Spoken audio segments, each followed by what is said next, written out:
আসসালামু আলাইকুম। আজকে আমি আপনাদেরকে বানিয়ে দেখাবো পারফেক্ট জেলি।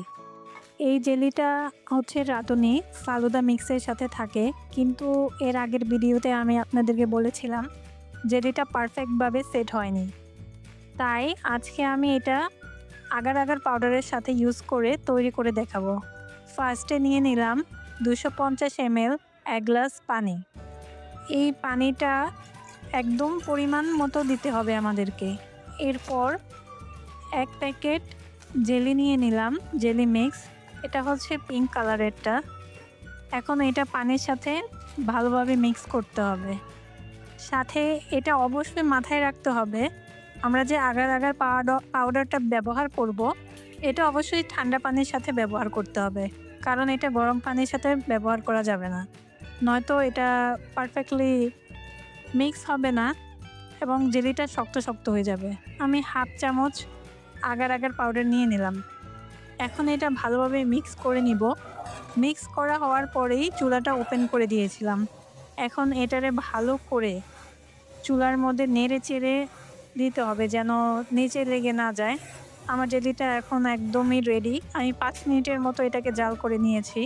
5 মিনিট জাল করলেই পারফেক্ট। এখন আমি এটা একটা পাত্রে ঢেলে নিচ্ছি এবং এই পাত্রটি একটা স্থানে রেখে দিব ঠান্ডা হওয়ার জন্য। এখন আমি আরেকটা পাত্রে আরেক গ্লাস 200 ml পরিমাণ পানি নিয়ে নিলাম। সেম পদ্ধতিতেই আমি এখন দ্বিতীয় প্যাকেটটি কেটে নিব এবং ঠান্ডা পানিতে এটা ঢেলে দিব। এটা অবশ্যই পানিটা মাথায় রাখতে হবে যেন ঠান্ডা হয়। এবং আবারও হাফ চামচ আগার আগার পাউডার নিয়ে নিলাম। এখন এটা ভালোভাবে মিক্স করে নিতে হবে যেন কোনো লাম্পস না থাকে। এই তো আমি এখন চুলার মধ্যে দিয়ে ভালো করে জাল করে নিচ্ছি 5 মিনিটের মতো। যখন 5 মিনিট হয়ে যাবে তখন আমি সেমভাবে আবার আরেকটা পাত্রে জেলিটা ঢেলে নেব। আমার এটা এখন একদম পারফেক্টলি 5 মিনিট ডান। এখন আমি এটা আরেকটা পাত্রে নিয়ে নিচ্ছি।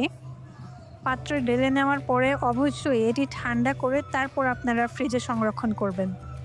ঠান্ডা না করে ফ্রিজে রাখলে কিন্তু প্রবলেম হয়ে যাবে, জেলিটা শক্ত শক্ত হয়ে যাবে। এই তো আমি এখন ফিরে আসলাম 1 ঘন্টা পর। দেখলেন তো কত সুন্দর পারফেক্টলি জেলিটা সেট হয়ে গিয়েছে। এখন আপনাদের পছন্দ অনুযায়ী আপনারা এটা নিজেদের ছোট বড় মাঝারি যে কোনো আকৃতিতে কেটে নেবেন। এই তো দেখতেই পাচ্ছেন জেলিটা কাটতেও কিন্তু অনেক সুন্দর হয়েছে। এই যে আপনারা যখন এভাবে জেলিটা কাটার পরে দেখবেন হালকা, তখন দেখবেন একদম পারফেক্ট। এই তো জেলিটা একদমই সুন্দর সেট হয়ে গেল।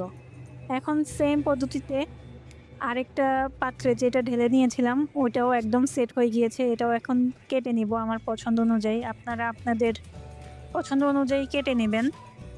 এই তো এটাও একদম পারফেক্টলি ডান। জেলিগুলো আপনারা হাত দিয়ে ধরলে বুঝতে পারবেন কতটা সফট হয়েছে। এটা হচ্ছে আগার আগার পাউডারের উপর নির্ভর করে। এখন আমি জেলিগুলো আরেকটি পাত্রে একসাথে মিক্স করে নিচ্ছি। আপনাদের পছন্দ অনুযায়ী যে কোনো ডেজার্টে এখন আপনারা এটাই ব্যবহার করার জন্য একদম প্রস্তুত। ধন্যবাদ। আপনারা এইভাবে ট্রাই করে দেখতে পারেন, বাসায় একদম পারফেক্ট হবে।